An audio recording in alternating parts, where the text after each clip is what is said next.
বাংলাদেশের ক্রিকেটাররা যে দিন দিন উন্নতি করছে সেটা দেখতে পেলাম এবার পাকিস্তানের প্রিমিয়ার লিগ পিসিএলে। সেখানে বাংলাদেশের পেস বোলার যারা গিয়েছিল তারা দুর্দান্ত করেছে।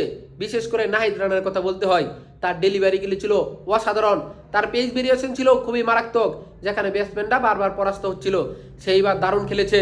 মুস্তাফিজের কথা আলাদাভাবে বলার কিছু নেই, সে সবসময় খুব ভালো মানের বলার। এবার চান্স পেয়েছিল শরীফুল ইসলামও, সেও খুব ভালো করেছিল। তাদেরকে তো ছাড়তেই চায়নি তাদের দল, কিন্তু বাংলাদেশ নিউজিল্যান্ডের সাথে খেলা থাকার কারণে তারা পিসিএলে এখন চলে এসেছে।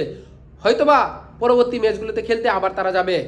সেখানে বাংলাদেশের ব্যাটসম্যান হিসাবে চান্স পেয়েছিল পারভেজ হোসেন ইমন এবং তানজিদ তামিম। পারভেজ হোসেন ইমন ম্যাচ পেয়েছিল এবং সে ভালো করেছে।